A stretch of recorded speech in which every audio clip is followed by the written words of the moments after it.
So in this today's session of a technological architectural design, so how a data is been used, let me introduce to my speaker, Merlin. So before introducing Merlin, I want to get a walkthrough of the team who have worked on it. Let me introduce Pavitra. So currently she is not here. She is the architect of the team, and she has designed, executed the solution architecture framework for this data solutions team. The second one is Sharmila. Sharmila, coming from an MPhil, and she is the lead solutions architect statistical analytics team. They designed and worked a lot to configure this data analytics team with the help of an data science methodological and different approaches which they combine together, and they're presenting it over here. Today we have Marine to present. She's a program manager for the whole team. She'll be presenting and giving a walkthrough about the session. Thank you, Chetna. I hope I'm audible. Okay, so good afternoon to all of you. It's a pleasure and an honor to be standing here and being able to share our work with you. So today we're here to talk to you about an end-to-end data science solution, right? So why do we call it end-to-end? For two reasons. One, it offers a comprehensive data coverage for all the domains that is of interest to our business. And secondly, it comprises a lot of different data science techniques, descriptive, predictive, and prescriptive. So why did we feel the need to do something like this? We are an internal analytics team. We support the customer support organization at HP. And we evangelized analytics a lot to the teams. You know, we told them it's a great thing, it's very good for your business, and they took our word for it, and suddenly we were faced with a lot of demand for insights. So we very quickly realized that there was a need to make our analytics delivery process more efficient so that insights can be more impactful and delivered fast. So how do we go about doing that? There were three focus areas. One was the data and data science. We were pulling data from a lot of different places to do our analysis. And it often led to a lot of unnecessary delays. So we wondered, was it possible to get all of our information together into one place without duplicating existing efforts again?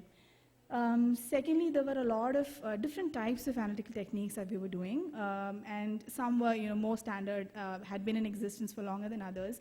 So we again wondered, can we sort of standardize or automate some of those processes?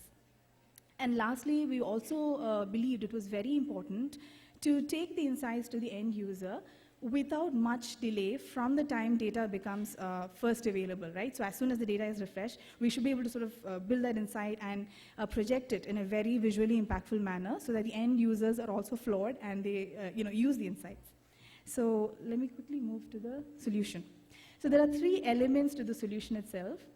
There is a data mart, there's the data science COE, and there's the broadcasting platforms. So today, because the track is about data science, we will focus mostly on the data science COE and the kind of work we do there, but I still want to spend 2 minutes giving you an overview of the solution, okay?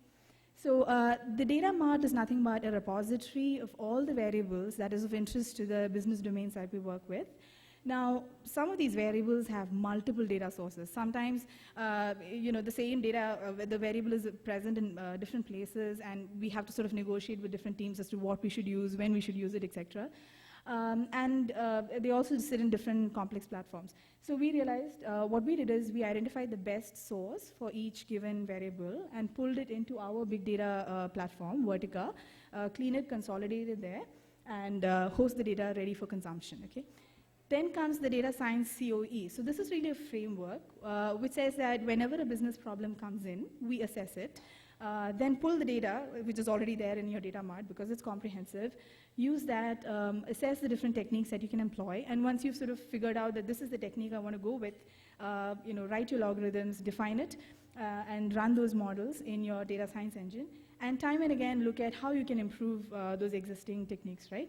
How you can improve and also look at, because you have access to so many other data points, can you also bring in incremental, analytical insights? That was one.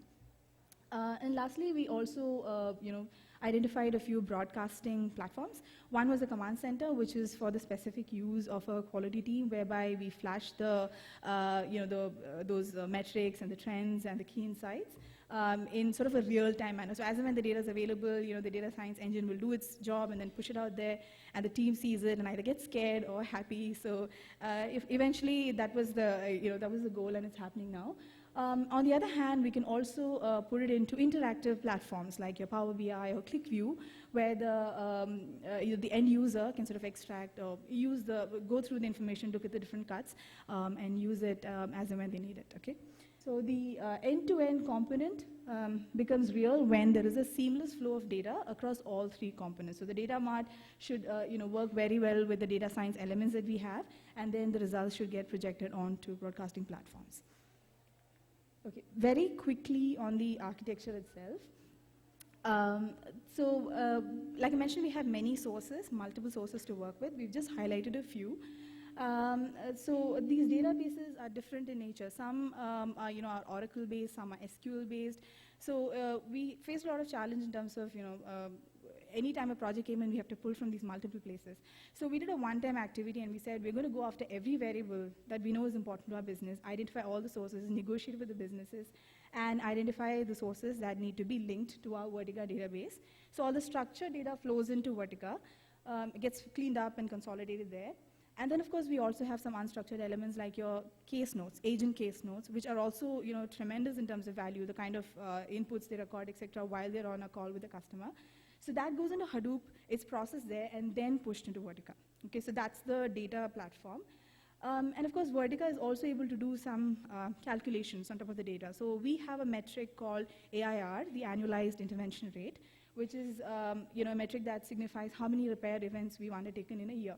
And that's a quality metric. So that's easy and straightforward to calculate with the variables that's available. So that gets calculated, and it can be immediately shown on a ClickView, a dashboard, the projections, etc., can just go there straight. Else, the other data fields will go into your data science engines like your R and SAS, and the predefined logarithms will run, and you will get your insights, and they will again get pushed back into a ClickView platform or a Power BI or whichever broadcasting platform you've chosen, and it will get showcased there. Okay, so this is the architecture. I'll now move into just giving you a little bit more detail on the data science COE itself, what kind of work we do in the data science work. Okay, so as you can imagine, it is a very broad concept. There are many, many techniques that's present there. So we deal with data science in three categories. You have descriptive techniques, which will tell you the as-is state of the business. And then you have your predictive, which tells you, given the current state, or where you're going to be in the future. And then you have prescriptive. So it looks at a desired future outcome and what you need to do today to be there, right? So these are the three categories that we work with. The E2E solution that I was talking about, we have logarithms defined, or already cuts defined for almost all of these categories. All three categories are present on in the E2E solution. So we do a lot of different kinds of work across these categories. Today, just in the interest of time, we're going to focus on one example per category. I'm just going to move to that. Okay, descriptive techniques, it's fairly straightforward, simple. All of you have done it. All of you are familiar with it. This is just your graphical, your tabular analysis. And we do a whole lot of this, okay?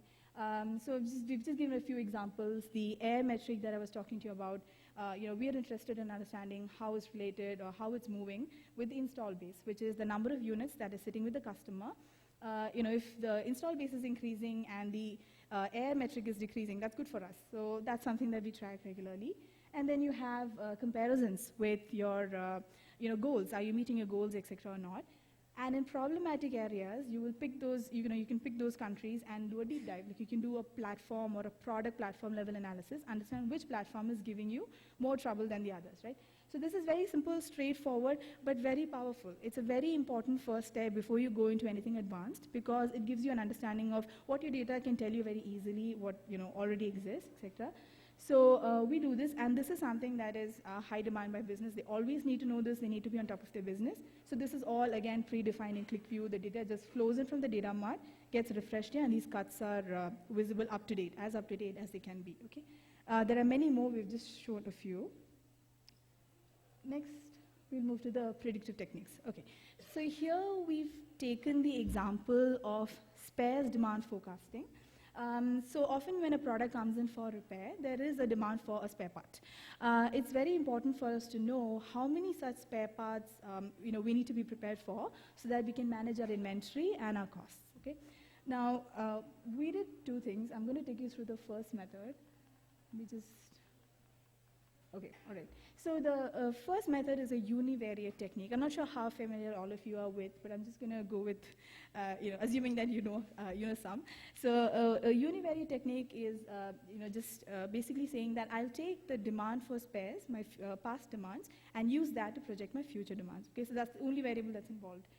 The only problem is spares data is pretty tricky. We have thousands of spare parts, okay, and the data across those thousands spare parts may not be consistent, may not be uniformly available. There might be some erratic patterns here and there. So then how do we deal with that? So the best model that the team identified was a hierarchical time series model. What it does is, it allows you to define a hierarchy. It says, if I have so many spare parts, I'm just going to align a few spare parts under a particular a hierarchy, say a product, and then I'm going to align a few such products under a country. So my country, my product, and then my spare parts are the hierarchy that I've defined, and it will give me forecasts at every hierarchy, right? So it'll give me a spares level hierarchy, but spares level forecast. It will also give me a product level and a country level. The reason why we've chosen this also is because you can do this otherwise also, individually also. But then your total forecast, right, the product at the product level forecast that you've made may not decompose well into the spare part level forecast that you've done, if you do it separately. When you do it in this model, the model will do corrections for that gap. So it will forecast the spares first, do a correction, and then give you what the product level forecast would be, and then similarly at the country level forecast. So it's a pretty straightforward way. It works more efficiently than the traditional model. And the accuracy we've seen here is 60 to 65%, which I believe is an industry average, and it's not as bad. It's a pretty good accuracy for that level of granularity. That's what's important to remember. Secondly, we went with the multivariate model. So the two variables that I talked to you about, the air metric and the install base metric, we figured that they're also important. They can also be used in forecasting demands, right? So if the number of products I've sold have increased and the air rates have changed, then that will have an impact on the way spares are demanded, right? So we brought that in as well. We used a multivariate model. We used a neural network model here. The reason we use this as opposed to your regular linear regression models is because linear patterns were not very easily available or straightforward in the data that we looked at. We compared both, and the neural network gave us better results than the linear regression models, the other regression models, so that's why we went with this. And of course, we stuck to high volume parts. We took parts which were greater than 70% in volume. We didn't go to the other parts which had lower volumes, etc., because that wouldn't work well for this model. So now that we have these two models identified, of course, phase 2 gave us more higher accuracy, 70 to 75%, yes. So now how does that work in the data mart? In the E2E solution is the data gets pulled from your data mart. Then when it comes to the R data science engine, it'll identify which are the low volume parts, which are the high volume parts, and then the low volume parts will get forecasted using your phase 1, which is your univariate technique, and the high volume will get forecasted using your phase 2, which is your multivariate models. And then you'll have all your projections showcased on whatever broadcasting platform you've chosen. So this is how we've done spares demand forecasting. I summarized it in 2 minutes. The team must have taken, I don't know how many months to get this out. But a similar kind of work is done for finance, quality, other domains as well, and different techniques. This is just to give you a flavor of the kind of predictive techniques we employ, okay? So moving on. I'm actually on my last slide. So this is now, we're talking about prescriptive techniques, okay? This is again a very straightforward example. We've shown you a simulation, okay? So when I say prescriptive, I defined it as, I want to know, I have a desired future outcome in mind. What do I do today to sort of get there? So the easiest answer to that is I can simulate that situation for you, and that's what we've done here. So we said the ask was, how do I make sure that my country level or product level air across the region is at a certain level? What can I do today to change that? So that's what's shown at the bottom box. We've looked at the current air what the new air can be when we make the changes, and what's the improvement percentage. So what are the factors that we looked at? We just considered the two factors that we discussed earlier, the number of shipments that you make, and the forecasted air, what you expect your air to be actually in the future across these different platforms and countries. So we've taken the different platforms, different product platforms across different sub-regions. And if we can start with the first box, which is on the other side, the shipment forecast. We've said that platform 1, platform 2 across sub-regions, this is the shipment volumes we provided. If we sort of change that dynamic a little bit, maybe increase platform 2 shipment in sub-region 2 and reduce platform 5 in the same region, what will that do for my air, right? So that's given there, a change in shipment like that will give you a 0.5 percentage point improvement, or 4.2% when you compare the percentages like that. So that's, when you look at shipment forecast. But what if you were able to adjust your air, right? So so what happens is you can also say that, I can make changes today in my, how do I say it? Okay, so is there a way to sort of change my air? So I think one of the reasons that the team said is, certain climatic conditions can influence the way a certain product performs at a country level, sub-region level. So if you again sort of move the product, you manage the shipments, you can manage the air indirectly that way, and then again it can lead to a change in air, a higher change in air if you're able to sort of do it that way directionally. So this is just an example of how we simulate the situation. We've done many more like these, and of course, in addition to this, we're all part of various conversations. So at the end of the day, there's only so far that a data science output can go. The next step is the set of conversations that we do. And of course, data is a huge partner in that conversation, right? So we take it to the executives, we tell them that this is what your data is telling you. We have our techniques to back it up. We know they're scientific, they make sense, and they're telling you that you need to take action. So this is how we approach, the data science techniques at HP, right? So that's the last slide I had for today. Thank you all. Questions now? The AI app that you spoke about, there are some influences when you do the predictive modeling, and you said you reached around 70 to 75%. Yeah. Okay, so these, when you look at the countries and then the product and then the spare part, and you are coming to that level, what kind of influencers will you take, maybe at the country level, at the product level? So do you see it getting fine-tuned further beyond 70 to 75%? So again, good question. I don't know if I can answer the statistical element of it, but I can tell you from an accuracy point of view, I've been given to understand that this is, at this moment, the best we can do in terms of accuracy, simply because of the level of granularity that's involved. You can understand that when there are thousands is just a small number, thousands and thousands of spare parts involved for all of our products. It's data is not consistently available across everything. It's nice to know, it's nice to think that we may have that data, but we don't.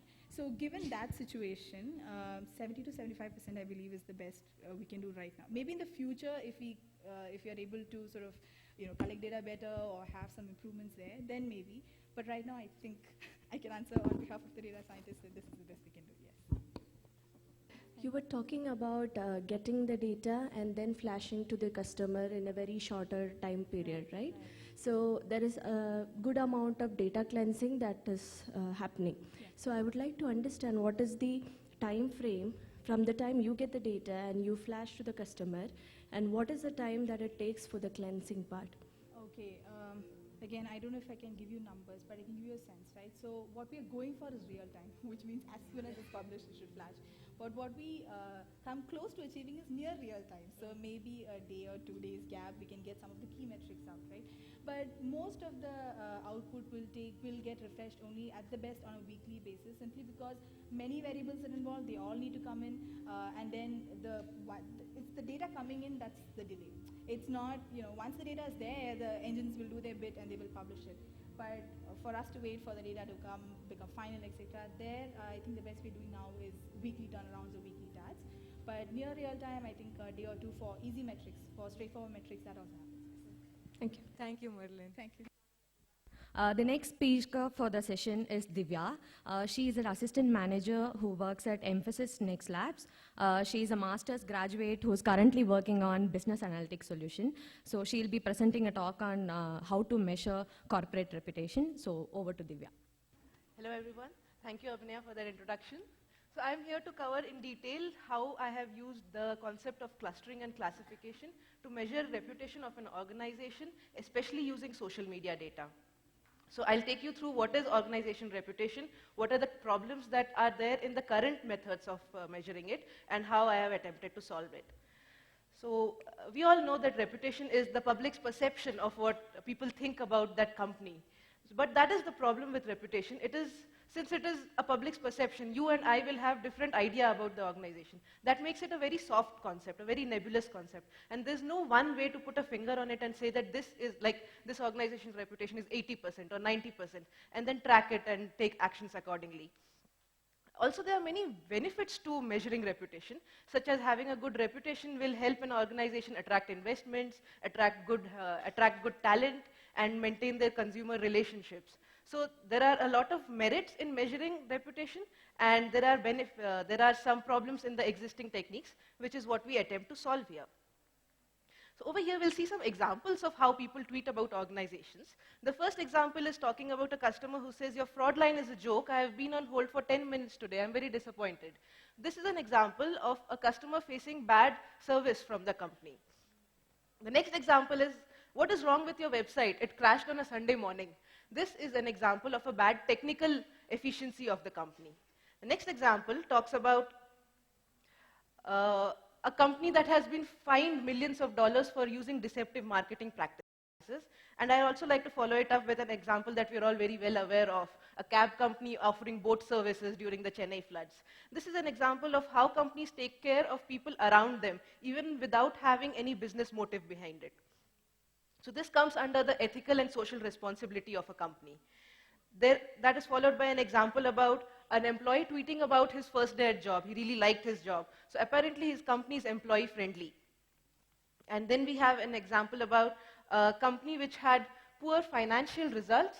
So this is about the financial reputation of a company. So we can see that depending on what kind of people had interacted with what departments of the company, there are various stakeholders to a reputation.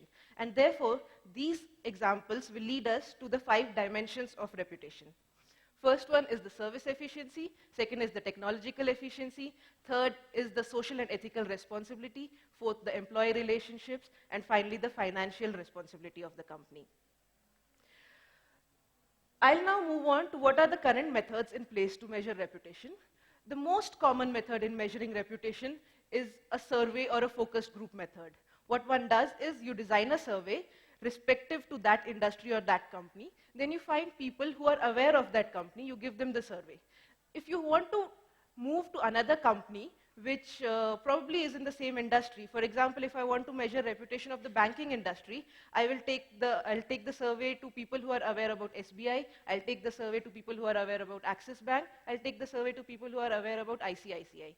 But the problem here is, once a person has responded to questions asked about ICICI, those same responses cannot be taken to understand the reputation of another Axis Bank. So the data is not reusable for another companies. And also, there's a common bias in all the surveys, is that one person's 4 out of 5 is not the same as another person's 4 out of 5.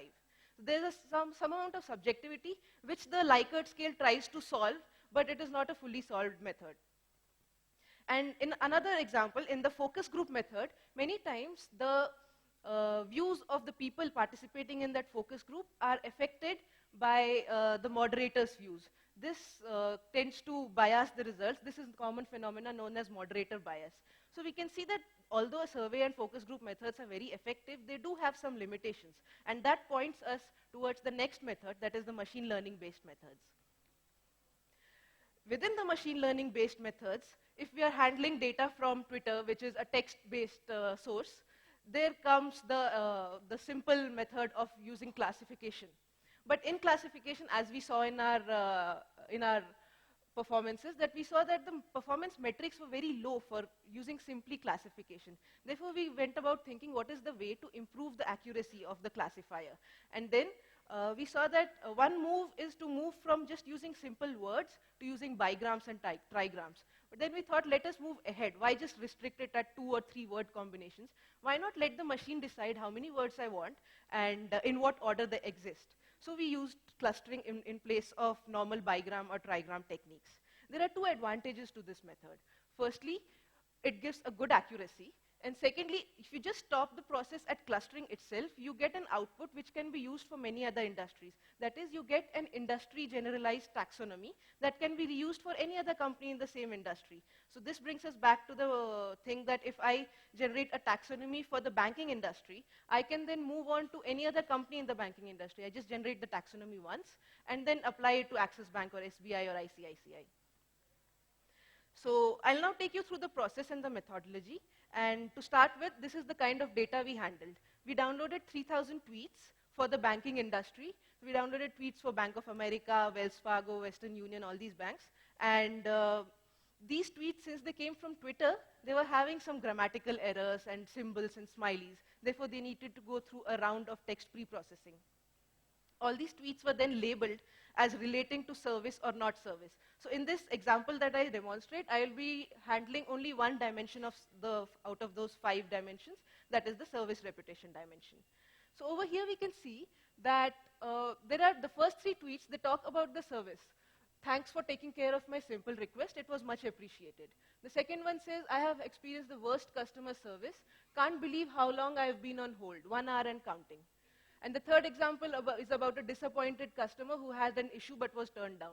So these 3 are manually labeled tweets which refer to the service aspect. The remaining 4 tweets, although they refer to some aspect of the organization reputation, since they do not talk about service in any way, they have been labeled as 0. For example, the financial results or a good day at the job, those things have been labeled as 0. About the data distribution, 86% of the data was zeros, that is not relating to service, and 14% was about the service aspect. This was then divided into an 80-20 split. The current methods is the simple. Once you have the raw data, you create a document term matrix and then you pass it through a classifier. What we have proposed is that we have added a couple of steps between the document term matrix creation and the classification. And I'll take you through those steps in detail. And just to see that this method is performing good across various classifier techniques, we have used vector-based techniques, tree-based techniques, and naive-based techniques. So in the training phase, what happens is you get all those tweets, the 80% of those training tweets are there. You clean it, remove all the smileys, everything. You convert it into a Word document matrix. That Word document matrix, which is a bipartite matrix, is then converted into a word-word matrix. A clustering algorithm is performed on the word-word matrix, and we finally get a cluster document matrix. And it is this new cluster document matrix that is then sent to a classifier. At this stage, we save the output, we save the model that is created for classification, and we also save the cluster output. This is then passed to the testing phase. In the testing phase, you get new data, which does not have any labels. So you again clean it, you put the same pre-processing steps, you create a document term matrix out of this, and then you match the new words with the clusters and the words that you had in the train phase. It is this new cluster document matrix that is then sent to the model that we had created earlier. The result of this is a 0-1 classified output. But the problem here is, at this stage, say out of my 600 test samples, I had hundreds data points that talk about service. I still do not know whether they're talking good or bad about the service aspect. So I pass it through a pre-existing sentiment identifier. So my 0-1 is now at a level of 0, 1, and -1. +1 talks about positive sentiment, and -1 talks about negative sentiment. Now at this stage, if I want to, I can proceed with results as such, but if I want to further increase my accuracy, I will have a manual checking and then pass it back to the training phase. Let's have a closer look at the matrix operations that happen here. So I start with a document, which is the tweets in our case. It comprises of many words, such as word 1, word 2, word 3. Someone talking about service will say, I had a poor customer service experience. I had a poor customer service experience. Each of these will be word 1, word 2, word 3. These are then labeled, that is the train sample, and after which I create a word document matrix from the labeled sentences. So on the rows, I have the words, and on the columns, I have the document IDs. And each entry in the matrix is the frequency with which these words occur in the documents. This is then converted into a word-word matrix. This is where our new contribution starts. From this conversion of the word-word matrix, we now have on the rows the words and on the columns also the words. And in each entry of the matrix, we have values with which these words co-occurred in each of the sentences. So we are trying to see when words group together and when they try to group together to convey something. At this stage, we perform a clustering operation. And in our example, we have used AP cluster, affinity propagation clustering algorithm. Why we did this was we wanted to make the entire process least manually invasive. So we let the machine decide on its own how many clusters it wants to make. Once the words are grouped into clusters, we have some words grouping together that want to convey the same thing. So this is what we call the taxonomy. So these are all words representative of the banking industry. These clusters are then mapped back to the document in which they occur. And say, for example, cluster 1 has word 1 and word 2. We are adding the frequencies of word 1 and word 2 to form a cluster document matrix. And this cluster document matrix is then sent to a classifier. So at this stage, two things are saved. One is the model that we made, the classifier model itself, and also the taxonomy that we created. These are then passed to the test phase. So in this process, whatever you see in green is what is happening with the new data, and whatever you see in blue is what is carried forward from the train phase. So we start with a new set of words and documents. These have not been labeled. This is then converted into a Word document matrix, which is then mapped with the previous clusters that we had to see which of these new words fall in which of the previous clusters. This cluster document matrix is then passed through the same model that we created earlier, and the output of this is a 0-1 classification. Post this, we have the sentiment classification, and we get labeled data along with the positive or negative sentiments. So now I will move on to results. Results in the sense I'll take you through the results of the clustering algorithm, and I'll take you through the results of the classification algorithm. So I've been talking about cluster document matrix, words, clusters. Do these words really group together to form some meaningful clusters? Let's have a look. Over here, this is a snapshot of some of the clusters that were achieved. In the first cluster, there are words like customer, support, service, call. This is very clearly pointing towards the service segment. In the second cluster, we have words like institute, insurance, insurer, merchant, manager, officers. These are the agents that a person might interact with in the banking domain. In the third cluster, we have words like account, banker, amount, branches, brokerage, home ownership. So these point to the kinds of transactions that a person might have in the banking sector. And finally, there's another cluster that is slightly of a miscellaneous cluster, but if one has to attribute it to something, it probably talks about the security aspects in the banking segment. Over here, in the next slide, we have the confusion matrix achieved from various classification algorithms. On the left is the output achieved before the clustering algorithm was performed, and on the right is after the clustering. It will make more sense when I take you through the performance metrics. Again, on the left is results before the clustering. We see that SVM is giving an accuracy of 86%. But let me recall the fact that the distribution of the data was already 86% of zeros and 14% of ones. So if it just combined everything into one class, it would have anyway got 86%. What the clustering does is it boosts the accuracy and pushes it up to 88%. Also in the random forest, you can see that there's a significant gain in accuracy from 77% to 88%. Naive Bayes somehow has been performing bad before and after either way. In the next metric, that is precision, that is number of times that I caught something, it was actually that very class. We can see that there has been significant boost from 0 to 61%, from 6 to 58%. Boost of the range of around 50%. Even in the recall, we can see a same trend. So this totally proves that this method is definitely working. And amongst the various kinds of classifiers, also we can draw a comparison that the tree-based classifiers are working better. And the results of naive Bayes need to be taken with a pinch of salt. So depending on what you're using this algorithm for, if you're using it for a marketing to classify a lead or not, you might end up spending resources on a wrong lead if you use something like naive Bayes. So one has to be very careful in choosing the method and which classifier amongst them you use. So amongst SVM and random forest, during the computation, I noticed that random forest was taking a long time to compute. But as I pointed out, the training phase needs to be carried out only once in the entire process. So if one is really willing for that amount of accuracy, I think that computation time and resources can be spent if you are going forward with random forest.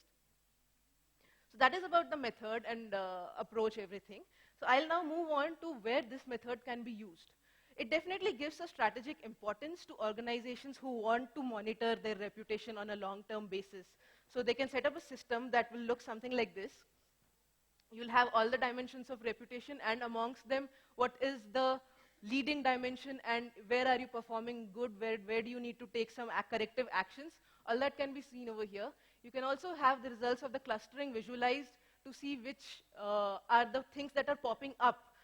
Amongst the worst bank, if this was from the banking industry and someone had a bad experience, you can clearly narrow down that they had bad experience during transferring of money.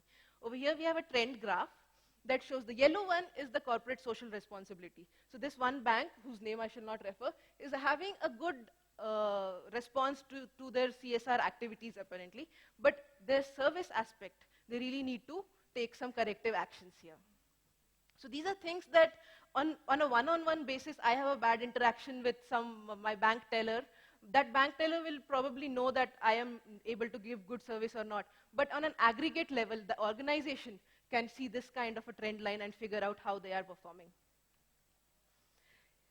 To take this method forward, one aspect of it is just reputation measurement. But another aspect of it is taking it forward towards reputation management. So this method needs to be extended to all 5 dimensions, not just service dimension. And it can also be, the results can be enhanced by using more data sources.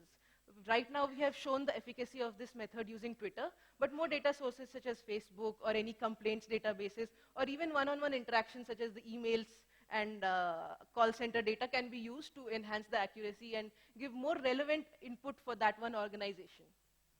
Secondly, the organization can set up a system wherein they set a threshold. If my reputation falls below this threshold, I will take some corrective PR action, or I will change the processes within my organizations to see what is happening wrong.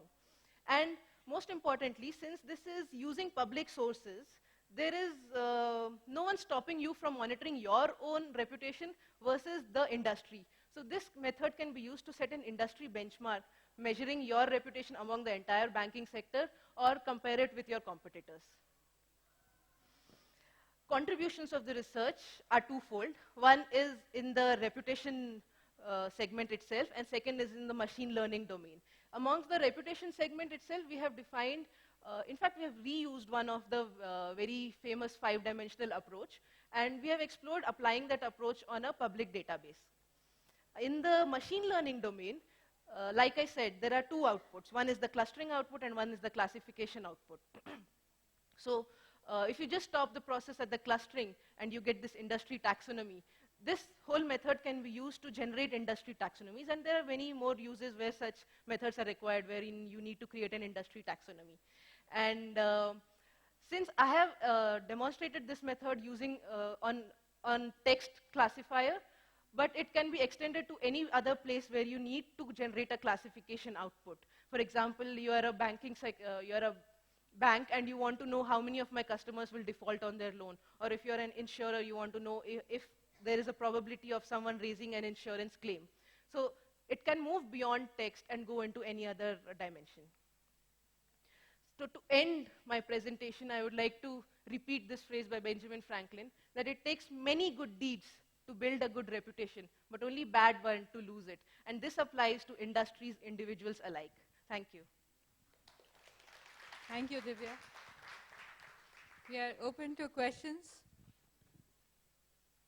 Okay.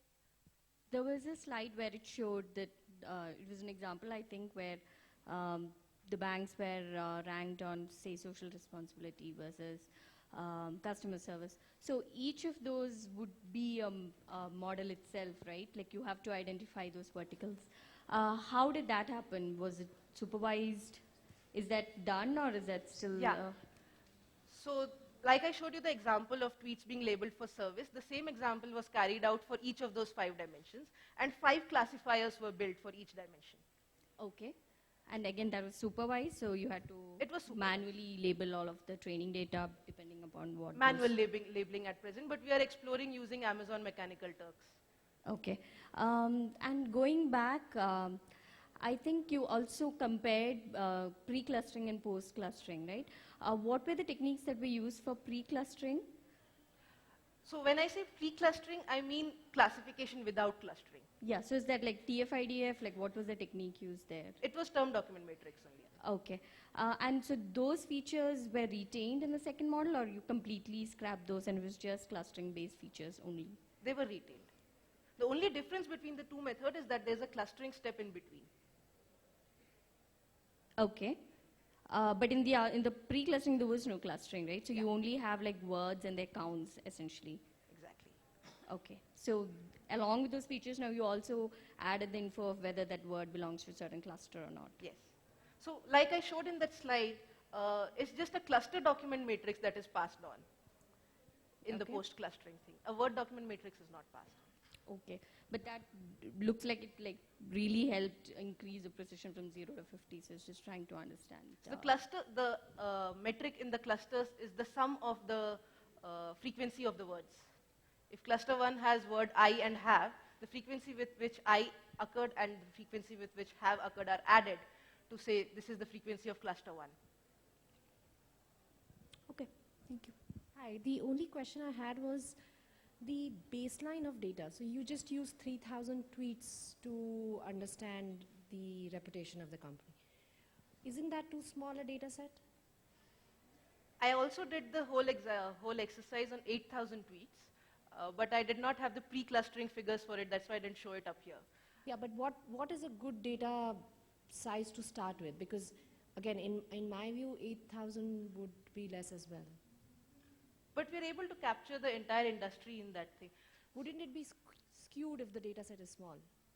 But we have to also look at the distribution of the data. We have around 13 to 14% once. And as a rule of thumb, anything greater than 10% is good enough to proceed. Okay. Yeah, hi. Actually, following up on her question, so you said 3,000 or 8,000, whatever that is. So did you do a random sampling, or there were any sampling techniques used to select the particular tweets?